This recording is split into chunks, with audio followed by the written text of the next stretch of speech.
This video contains content sponsored by John Wilson Blades and MK Blades.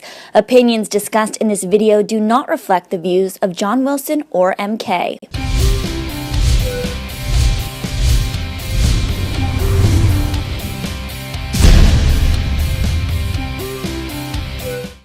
Hello and welcome to the Skating Lesson Presents Olympian 360. I'm Jennifer Kirk. And I'm Dave Leese, and today we are thrilled to interview 2005 World All-Around Champion and 2008 Olympic silver medalist, Chellsie Memmel. Welcome to TSL Presents Olympian 360. We're honored to have you. Thank you. Glad to be here. Well, classics are fast approaching, so the final camp just ended. The last 3 Olympic cycles, you would be in the home stretch of training right now. How nervous would you be? I mean, you're nervous. It's your entire career has kind of, been, ready to get ready for this point, and classics is like the beginning of getting ready to make the Olympic team. So, I mean, you're nervous. You know, all the work that you put in, it comes down to 3 more competitions. One of the things that really stood out about your gymnastics was your mental toughness. You were somebody that I always felt confident watching that you were going to nail it, you're going to put it together. And we've interviewed many Olympic champions, world champions, and they all have a different kind of philosophy in terms of how they got themselves up for competition. One of the skaters we talked to, he said that the day before he would leave for an event, he would just have like the worst session ever and miss everything, but it was like his way of getting out all of those butterflies. You seem so even. So were you always even like that in training? How did you stay so mentally tough? No, not always. My dad and I had a saying, it was always like the Monday before camp or the Monday before a competition it was. And it was always, that was one of the worst training days that I would have. And it just seemed to always happen that way. But it was to get all the bugs out and get all the nerves out. And otherwise, it was just all the training, trusting in my numbers. I did a lot of visualization, and that's just kind of what worked for me. My dad, we did a lot of doing the practice, like the verify routines. He would stop the gym, and a lot of people would come over to watch. I wasn't always happy when we did that, but it just did a little bit added pressure in training that's hard to replicate when you're at a competition. Mm-hmm. Well, before we get into your career, there's one thing I want to know about is you have a lot of signature skills, but actually the one thing that always stood out to me is how you did your double pikes. You had this way of setting that almost looked like you were a diver. You would bring your chest up, then your legs would come up, and you were the one person who always landed a double pike, your chest up, straight up and down. So how did that technique develop? Honestly, I did a lot of layout timers, and that was just a lot of focus on that set. And that's just kind of how it came to be. And that worked for me. Obviously, that was just how it was. But it was a lot of the timers and focusing on that set, on the head, everything, arms up, just. And again, if I did that, I would be on my feet and my chest would be up tall when I landed. Now, tell us about Jim Chetty as a coach. What was his background? He did have some gymnastics and dance background too. So that's just how, it came to be, and how my parents had found him, when we were looking for someone else to coach me, when they just wanted to be in the parental role. Yeah. Not have that pressure of both hats. Yeah. Well, you always had such unique skills when you came on the scene. You had the Barani, you had the illusion turns, you had the whips to the double Arabian before anyone was ever doing that. So were all of Jim's athletes like that, or was that something that he kind of saw in you and developed? Some of his athletes did have some other stuff. I know Kristen Stuckey had like the Delchiv, and there wasn't that many people doing it at that time. He did try to find unique skills that worked for each gymnast, that worked for you. And I was a pretty strong tumbler, so the whips were just kind of a natural thing that, and even with like the jam, my shoulders were flexible, so it was just something that we tried, and it worked. Mm-hmm. Well, whether it was Holly Weiss or Nastia, it always seemed like you were against the Woga girls who had all of that dance training and that Soviet look that they would talk about. So what was your dance training like as a gymnast? I was in dance. I mean, I did rhythmic for a little bit when I was a lot younger, but then I was in ballet a lot, and did have a dance coach with me, Lori Glazer, throughout most of my career. And even Sunday mornings, my mom would take me to her house, and we did ballet on her kitchen table. Using the table as my ballet bar. Got to get it in any way you can. Well, at 12 years old, you first reached that elite scene. And prior to that, you were rising through the ranks in Wisconsin. So did you skip levels on your way up through the ranks? We did. I mean, I skipped level 7, but that was kind of when everybody skipped level 7. And I only did one meet of level 8, and then the rest of the season level 9. It just kind of worked out like that year. One of our girls had pulled out of the meet, and they had an open spot. So like, let's just try 9. And so it was 6 to 9, right? Yeah. Well, kind of, I guess, when you put it that way. Pretty impressive. But then I did do a whole season of level 10, but I was like 10, so. Well, at that time, the Ham twins, they were also from Wisconsin. So how much interaction did you have with them as you were coming through the ranks? Not a lot. I mean, the men and women are so different. I knew of them and knew about them, but it wasn't, we were at different gyms and everything. So. How far away are you? Because I think all I know about Wisconsin, we went to Milwaukee this fall. I know that Making a Murderer is not too far from there. So how far away are you? Yeah. We're not far. It's like maybe 30 minutes. The funny thing was they lived in Waukesha and trained in West Allis, and I was from West Allis, and Salto was in Waukesha. It's just kind of, but they're not far at all. Okay. Well, in 2000, you made your first national championship. So what do you remember from that event?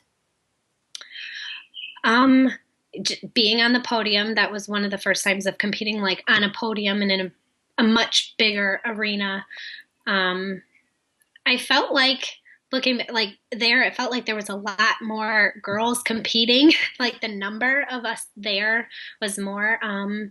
Yeah, just being on the podium and being with, some of the girls who I knew had international experience. It was a cool thing. Now, the next year you were absent from competition. So what happened? That was when I tore my hamstring. It started out just as a minor tear, but then it kept getting worse. So I was out for like the year. It took a long time to recover. Well, in 2002, you quickly emerged on the junior scene, and you started getting a lot of assignments and named for teams. So did Marta Rowley take a liking to you? Were you getting that attention from camp? I guess, what were your early interactions with her like? It was, they always had feedback for us. Mine was a lot still focused on my form because it was still pretty rough. I remember that looking back from 2000, and I really did try to focus on getting it better and better. Even in 2002, I think it did improve, and then improved even more for 2003. But always working on my form was one of the biggest things.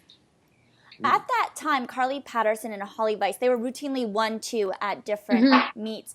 What were your initial impressions of them at that point? I thought they were great gymnasts and knew that they were always going to be my competition. And going to the camps and seeing them all the time, it just made me want to work harder and push myself even more. Well, in 2003, you broke through at the Pacific Challenge against Australia and Canada, but the real story was that there were 2 American teams, and you were all competing against one another, about 12 of you. And though you were exhibitioning certain events, you beat Carly Patterson, Courtney Kupets, Anya Hatch, Tabitha, everyone. So what do you remember about that meet? That meet was kind of fun. I was bummed that I didn't count for everything on each event, but I was still happy that I had made the A squad. Yeah.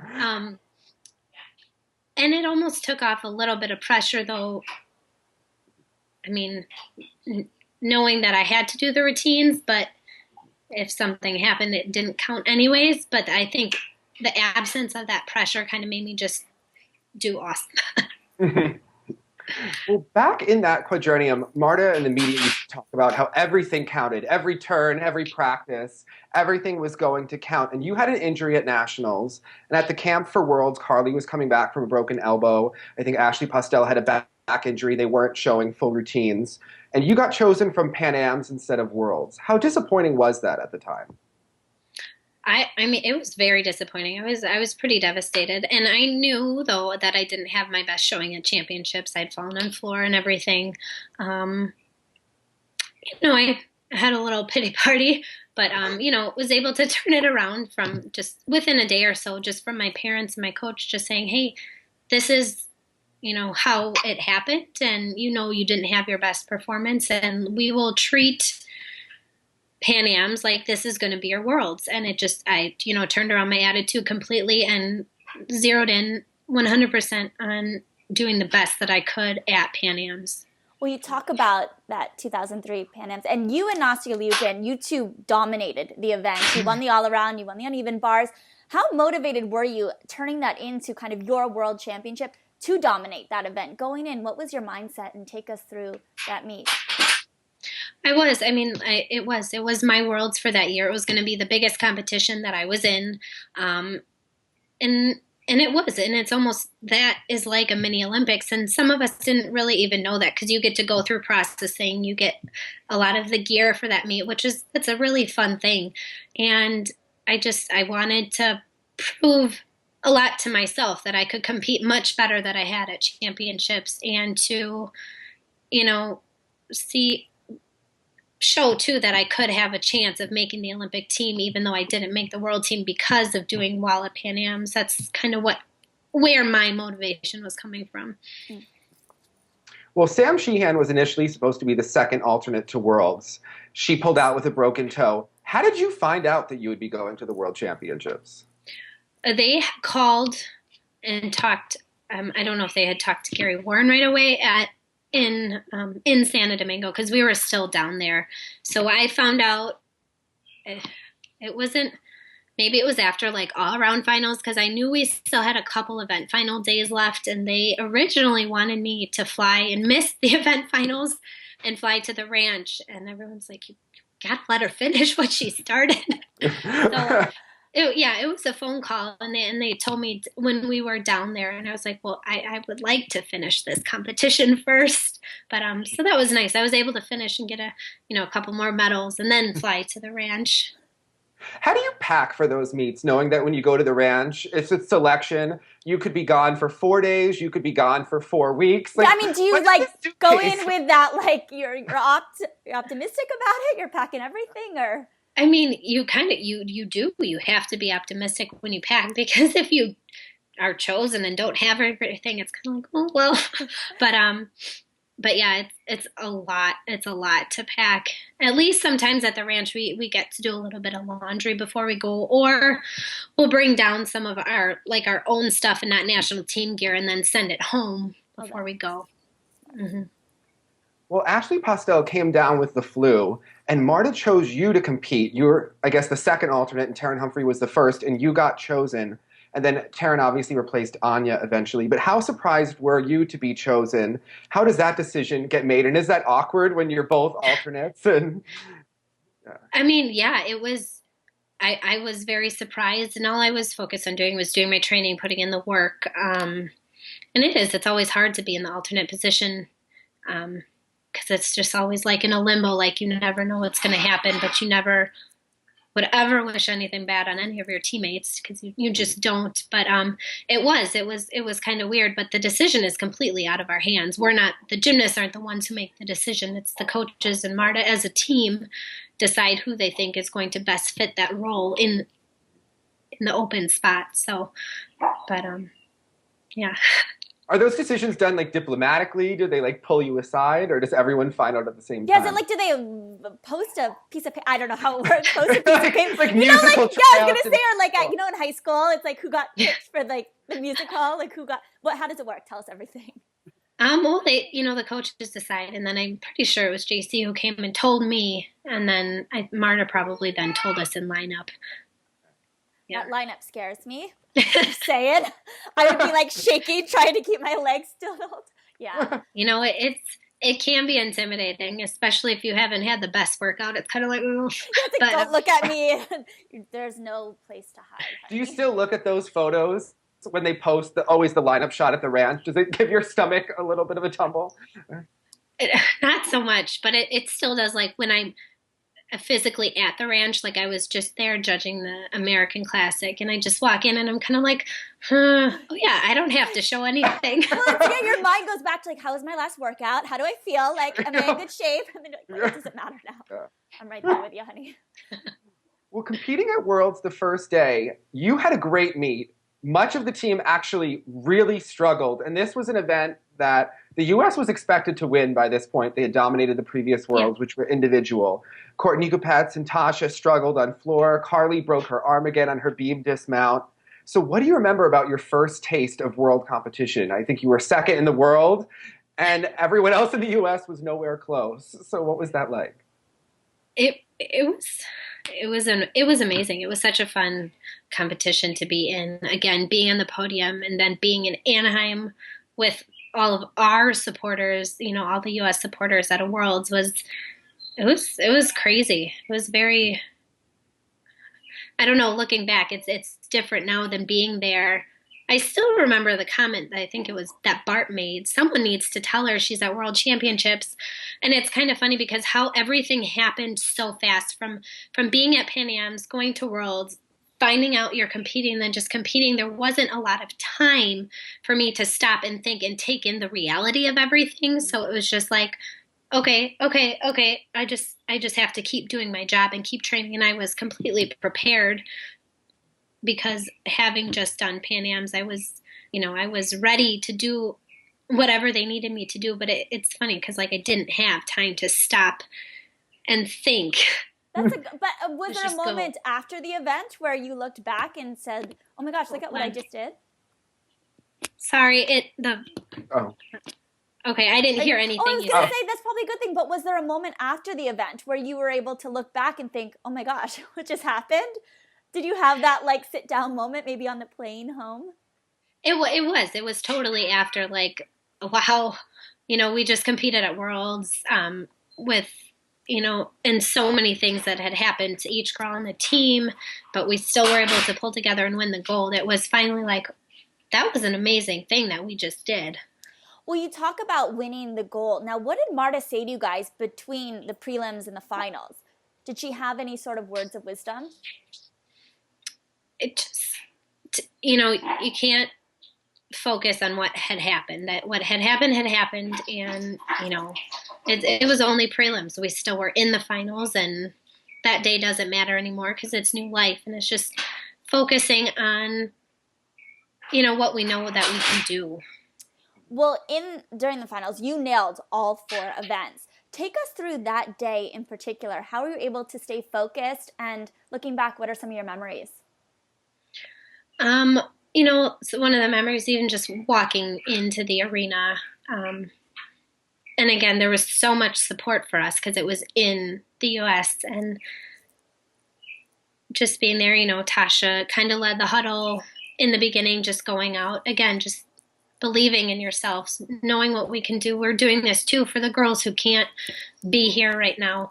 And it just, me again, just trying out, going there to do my job. I love competing as a team, especially when you're, you know, mostly alone when you're training, you know, because I didn't have a big team to train with, or like a team of elites to train with.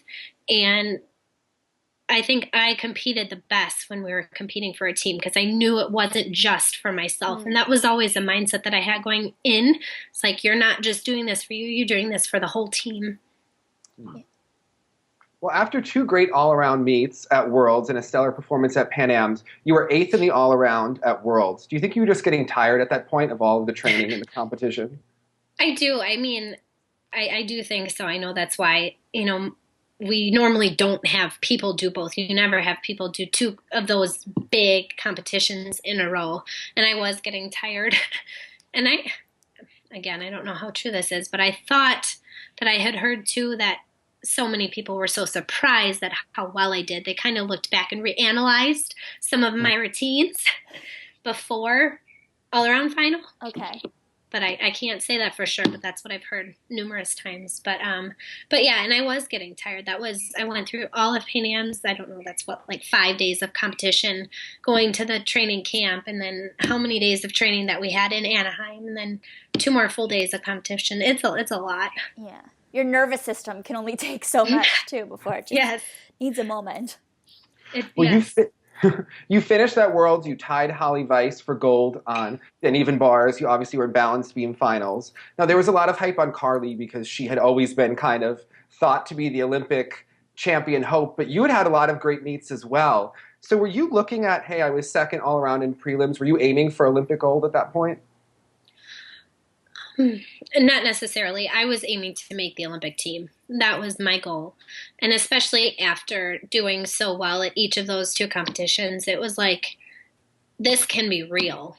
Before it was more of a dream and a goal. And then after that, it was like, you can make an Olympic team. You know, it was more of a reality then. Well, we saw you add a number of new skills for the Olympic season at the American Cup, and you were third there behind Courtney McCool. And then Courtney McCool won the Athens test event, and it just seemed like Marta loved her. She was talking her up all the time. So do you know where you stand, I guess, in the spot to make the Olympic team at all times? Are you like kind of know from camp to camp? Yeah, what the buzz? Like, how do you have a good idea of where you stand? I'm fourth this week, maybe I'm third. I guess I'm trying to think. I've never been asked that. You're going to get asked a lot of things here that you probably weren't before. Just go with it. We go there, honey.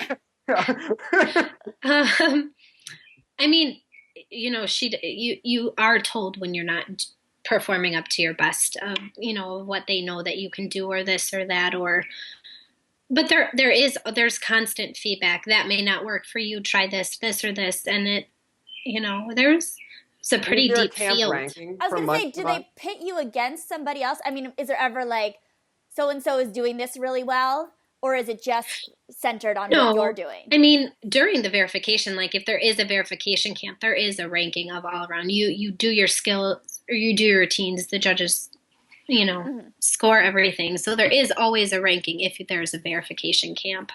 Okay.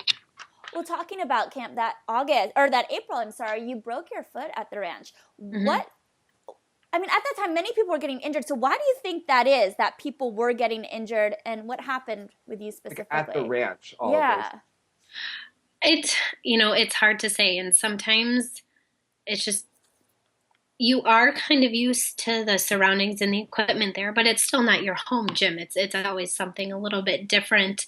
And you're always wanting to be at your best when you're there. You want to always, you know, again, just show everything that you can do to the best that you can. And that's part of it. I think being up, even though it's only like, I think it turns out to be 7 or 8 trainings, but that's 7 or 8 trainings in a row. That's a lot without, you know, a little bit of downtime. And, yeah, that was rough. And initially too, I wasn't even upset because I didn't think it was that serious. I was just upset of not making that Pacific Alliance team.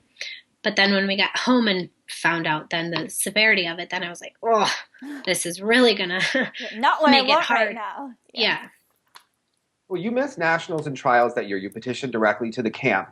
Now, it was expected that Team USA was going to take a vault specialist and then a bars and beam specialist. So how involved were Marta and Kathy Kelly with kind of you deciding to just specialize on those 2 events? I was coming back with all around, but it was just, you know, taking it a little bit slower, especially on vault, like scaling it down to just more, because I was working on a double, but just keeping the 1.5 and this and that, and in the competing, when we competed at the ranch. But, you know, it's always like to play to your strengths. If beam and bars are going to be strongest for you right now, definitely do that, because floor was also watered down what I did when I competed for that final selection too. Now, take us through that Olympic selection camp and the verification meet. What was that experience like? What happens there? Actually, it's kind of a blur because that's not one of my favorite parts. And then the whole selection, that wasn't very fun either. Did you perform well? I did perform well, but again, my vault and floor were both watered down. so that doesn't help if you're, still going for that spot. And they were, I looking back to, I remember how focused they were on needing 3 Yurchenko doubles on vault for that final. And that was like, so like for them, like the tunnel vision of that was what was going to win them gold, was having the 3 solid vaulters. And I think it was very hard for them to get past that. Well, sitting in front of the live cameras, the TV was announced on live TV. I still remember watching it. They have the very dramatic fluff that comes in, and the cameraman is focused on you and Holly Weiss. I don't know how you wound up sitting next to each other, but it was the money shot for TV because everyone thought it was going to be one of you two girls getting chosen, that they were going to go with a vaulter and the bar and beam specialist. How stunned were you that they kind of went away from that and took 2 vaulters and didn't take a bar specialist? I was stunned and surprised, and then it was just completely, overwhelming disappointment, because I feel like I had given it my all to get back in that such a short amount of time. So it was just completely just disappointment.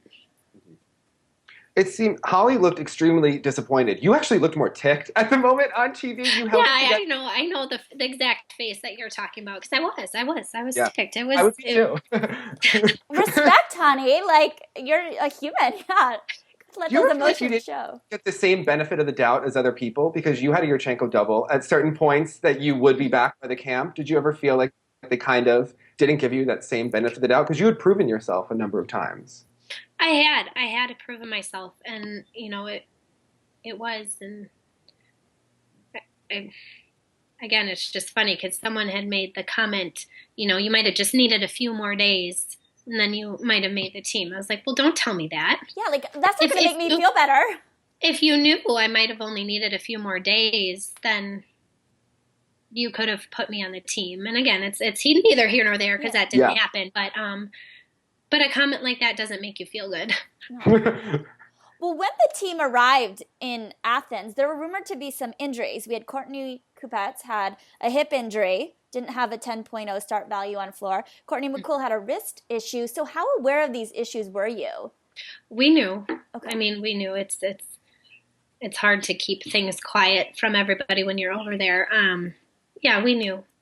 Well, it was also rumored that you had an amazing floor routine in training. What was going on? Is that true? And if you're first alternate, how aware are you of kind of the rumblings that perhaps you could be put in? You hear it, and you're just there to do your job and to train and to be ready in case something happens. And it's like I said, it's such a hard place to be emotionally and to stay focused that way. Because again, you don't want someone else to get injured, but you still want your shot. So it's a really hard place to be in. Torn. Yeah. Well, I need to talk out the Olympic team finals with me because I've always had questions. It's the one time I think Marta got it wrong. And usually I think that she makes kind of logical decisions.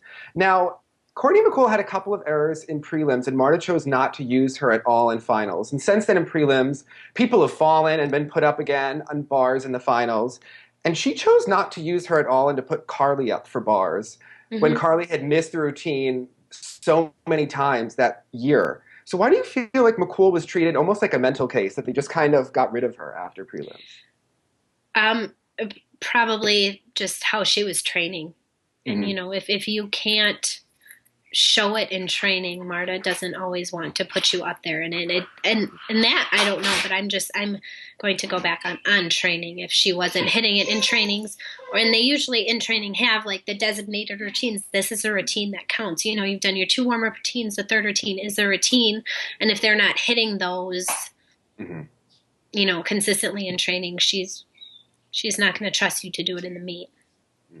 Well, that was a meet that we probably should have won, and it came down to problems really on beam and floor, and Carly had missed a few tenths on bars. All things that you honestly would have probably done well on. So did you watch that meet, and what was your reaction to it? I did watch, and it's hard because you want the team to do well. You're still part of the U.S. team, even though you're not competing. You want them to do well, and it's a disappointment when you know that they didn't quite do their best, or could have did this, or could have did that. But again, you never can go back and change it. But it's hard to watch when you're just so close. Now, it's been said that Jim took the Olympic disappointment a little bit harder than even you did. He wanted you to continue right away. You wanted to take a break. And then you started training under your father. So how did you get that motivation to come back after that season? It was hard, and it took a while to fully decide, and it was a big disappointment on me, and very huge disappointment on JC, and that's just kind of where we weren't on the same page in training. I wasn't ready to, keep training floor teams or to do a competition again right away. It just I wasn't there in my mindset. I wanted to learn new things, try to have a little bit more fun in the gym. So it was taking a step back and trying to decide what was best for me and decide my goals in gymnastics, like what I want to go for again. And that's that's when the change happened of training with my dad. Well, you talk about setting your goals, and you had the goal, along with Nastia Liukin, to win that 2005 World All-Around title. You did win, but only by .001, and the closest ever in history. So take us through that event, and what do you think it was that made that difference to have it go in your favor that day? I don't know. That was such a battle. That day was such a battle. And a fun one too, because we both knew that it could just go either way.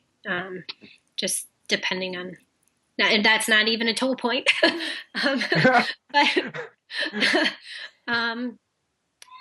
I know having the Yurchenko double full back then helped me, even though it wasn't the greatest.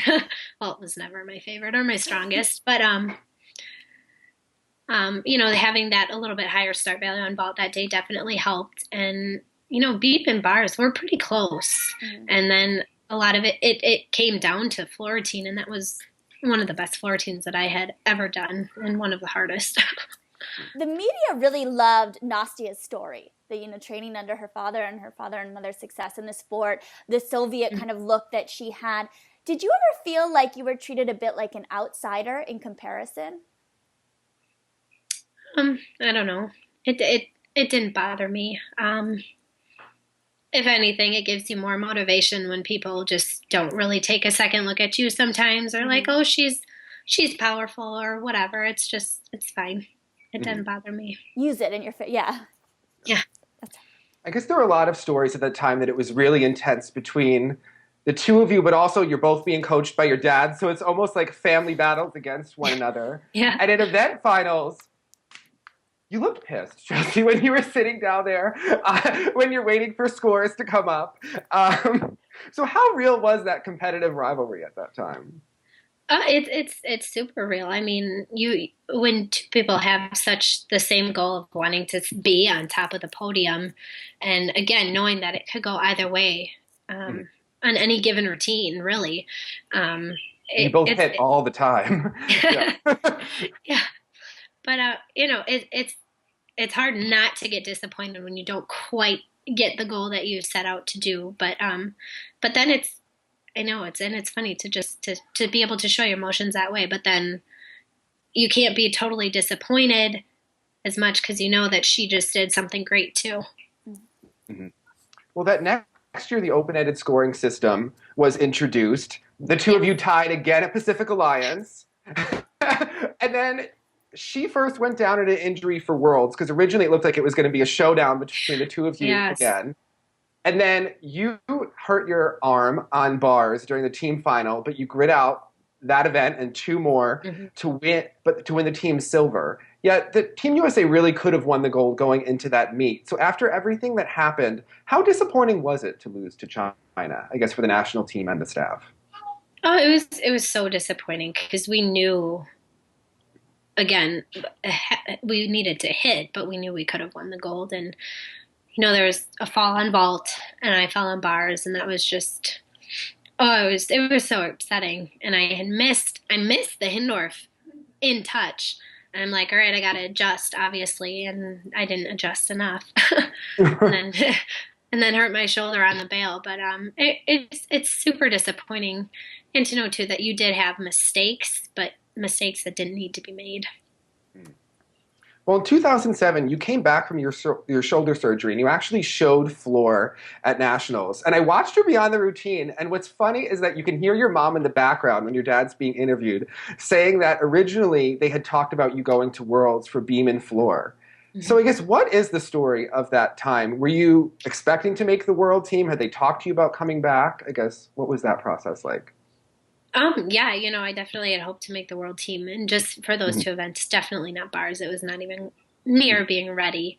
And just that's just not how it went down, and it didn't work out that way. Obviously. Yeah.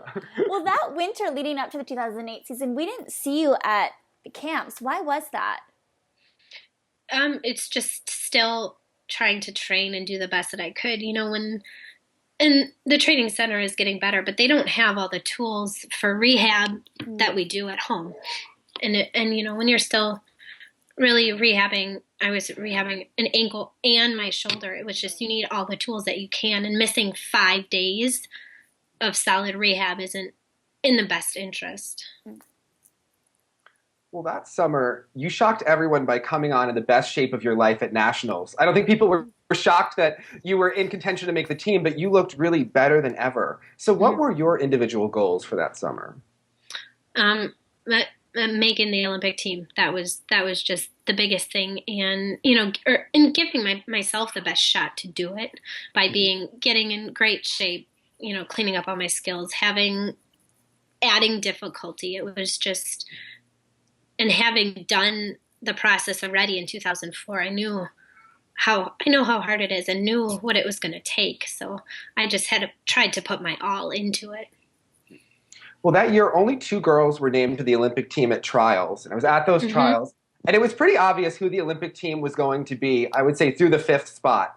And Alicia it was really going to come down to Bridget Sloan or Shayla for that last spot. And Alicia was open with her disappointment that they just didn't name more girls at trials. Now, she already was being iced up quite a bit by that point, I think, with her shoulder and her shin.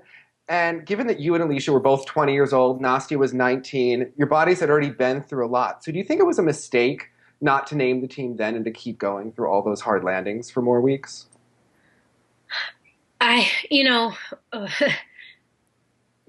Three of us, Alicia and I included, went and talked to a few of the higher ups at USA Gymnastics, and because we didn't think just naming the 2, and we knew going into it that that's how it was going to be. But some other people said, well, they might, do a few more, name a few more to the team, and it was just like you said, you pretty much know who the team is going to be, and it's hard not to hear your name called when you've done, that was one of the best competitions that I had done, that second day of trials. And even to get a standing ovation from the whole head table and the crowd, and then to still not be named to them, but that's really hard. We were all very disappointed. And they're like, well, you still made the team. And at the final selection camp, I said, it's not the same to hear your name called in front of a few people. Even though my whole family was able to be there, it's not the same. Well, take us through that selection camp. Didn't you get whiplash on an event? What happened? Yeah, on floor on my double layout. It was just one of those crazy fluke things, and it was just like, come on. Now, when you arrived in Beijing, you hurt your ankle during one of the first workouts. How had your body been feeling up to that point? Up to that point, it was good. I felt good. I was, again, in pretty much the best shape that I had been in. Felt good during training. And, again, it was just one of those things. And it was so weird because I had just done a double layout, and then it was on the punch of a 2.5. It was just like, all right. Now, how nervous were you that you could be replaced after something like that happens? Because your history, you've been an alternate numerous times. Right. You know how quickly somebody can be sent in. Does your mind automatically go to that? What are your first thoughts? Well, it did, because I walked over to my dad after it happened. I was like, something's not right. So we walked over to Dr. Larry, and he kind of looked at it, taped me back up. And then I went back onto the floor to try a few jumps again. And then I saw Larry walked back out and kind of pulled me back. He's like, something's wrong, because he could see, So we, like my dad and I did have a discussion of what we were going to do, because they have like a medical center right in the village. But then the talk was too, if it is something so severe, very serious, you could be taken off the team and it could be out of everybody's hands if it's a true medical reason. But just me in my head, I needed to know what it was and know what we were dealing with. I knew I wouldn't be able to move forward not knowing. Now, how true is it that Marta had you guys train for a week straight without a day off? Is that true? And if so, what was the benefit to that? We would get half days off. Half days off. And I mean, like the whole traveling day to China takes a long time. And through the days of processing, there was half days off in there. I really can't tell you a benefit. It just seems like a lot. I mean, at a certain point, either you're ready or you're not. I mean, what is that? Those extra days, I would just think your poor bodies. I mean, I know from how I trained, we always took Sunday off. Yeah. And that didn't necessarily mean off completely. I'd walk on the treadmill or do this or do that just to keep your body loose. But it was a day of completely no pounding. Mm-hmm. Well, you suffered one of the only falls I can remember in your career in the Olympic prelims on uneven bars. So how shocked were you, and how disappointing was it to not make event finals? Did it even matter? I mean, you're competing at the Olympics after everything that happened. I was shocked completely that I fell. I was like, I never miss a Tkachev. It was just like, probably could have counted on one hand how many times I had missed that prior in training. So I was, and I thought about finals a little bit, but I knew how hard it would have been to even medal at finals with some of the routines there. Just with how high some of the other start values were, Nastia included. She had a monster start value. I was just more disappointed in myself of just that I had missed. Well, in team finals, you hit one of the bar routines of your life. So walk us through that routine and what do you remember of competing at the Olympics? I mainly I remember beforehand them changing up the order a little bit because Sean was vaulting last, and she was originally in the lineup to do bars first. So you know what, we got to switch it. We're going to put you on bars first because of how, the order was, instead of her having to rush to get ready and do bars first. It's like, I'll do whatever. And I was just in my mind that, this is a routine you have to hit. It all comes down to this routine. All the numbers that you've put in training, it comes down to this one routine. There was no other choice but to hit. Mm-hmm. Do you have those thoughts when you're going? Because I always wonder, as skaters, I always thought the weirdest things before my music started. When you're standing there waiting for them to call your name, does it hit you then? Or are you just in that tunnel vision of just thinking technical cues? Then you're thinking that beforehand, but then when you're getting ready, chalking up, that's when I'm going through my routine, doing like all the mental visualization and everything, and just thinking of you're doing this for the team. Well, Alicia struggled in the team finals. And one of the weird things I remember is I was an intern and I remember there were the TV breaks changing over for the different host broadcasters, and she was standing on the podium for maybe 8 to 10 minutes before she wound up missing that skill, which has to be terrible. Now, you likely would have had those lineup spots. So how hard was it to kind of watch her have struggles that she never had? It's hard. It's very hard to watch someone struggle when I can't hear you again. Oh. And to know that she's been doing well in training, it's just hard to watch that, and to just watch you just wait. And it's just like, come on. that was so long, and then it feels even longer when you're on the floor, waiting for her to be able to go. Well, after Beijing, you took a break from the sport. You did come back in 2009, but just competed beam at nationals. So what made you decide to come back after that? I love doing it. That's generally what it comes down to, is just the love of the sport, the love of doing gymnastics, the love of competing. And sometimes that I don't know if at that point quite, it's just like, what else to do? And it's hard. Well, in 2011, you didn't just seem to be back, but you were... Sorry, I heard some of it. Okay.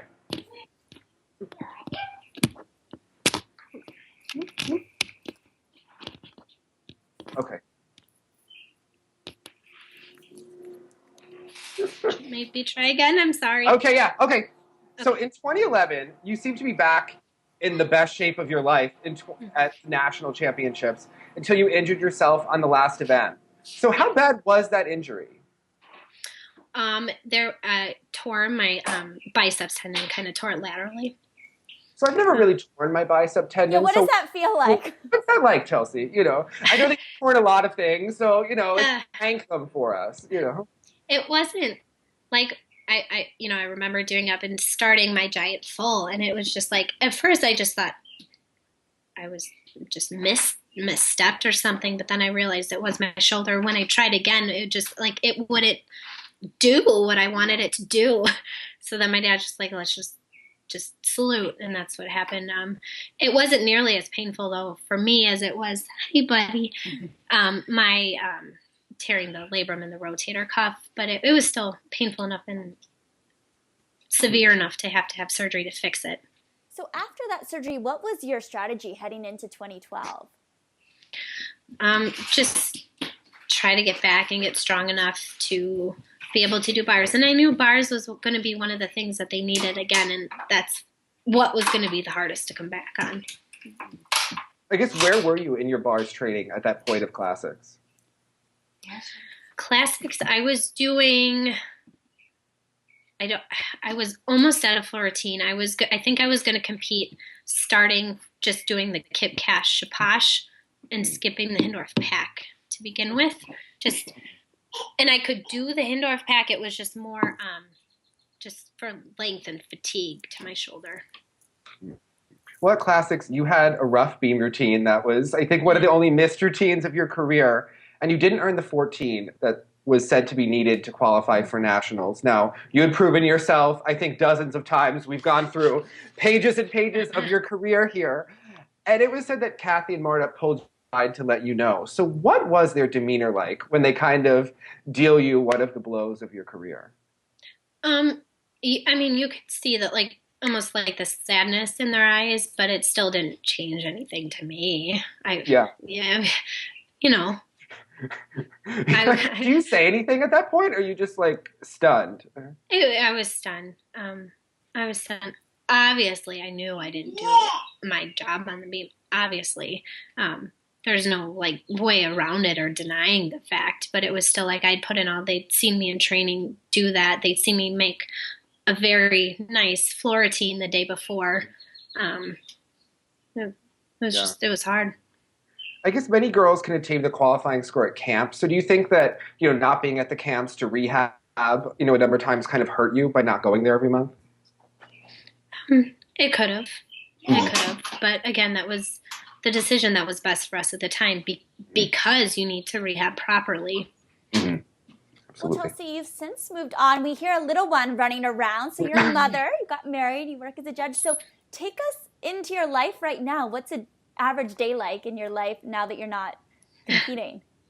An average day is getting up with Dash in the morning. We're home all day. We walk down to my parents' house, go for a walk around the lake.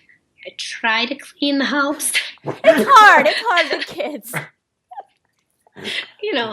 I try. I get there some days, but not all the time. And I always wonder, like, what the heck did I do before this? Like, and then 2 days a week he goes to like an in-home daycare so I can coach at the gym without him there. And then the other 3 days he comes into the gym with us. So you're known for your comebacks. Have you ever thought about performing again? I have, and there's right now there's a possibility of being in a play later this year. We're still working out all the details, so I'm not going to But and it's more athletic, so that's just kind of something. So I've been working on getting in shape for that because I'm not there yet. But do you have any plans on having any additional children? yes, but not like immediately. We're still gonna wait a little bit. It's been a fun adventure with this one. They say nothing can prepare you. It's not like, no routine can prepare you for this one. No, that is 100% true, but it's so fun. Well, as we wrap this up, we have a couple of fun random questions for you, just things that we have always wanted to know. So you had a signature move on beam and floor. It was this wrist and hip flick at the same time that you had in your routine. So how did this move come about, Chellsie? That was JC. I mean, because he choreographed my routines, and that was from him. Okay. Now, in 2007, you had a short-lived routine to I Love Rock and Roll by Britney Spears. Yes. What happened to this routine? They didn't like it internationally. Okay. They weren't fans of Britney?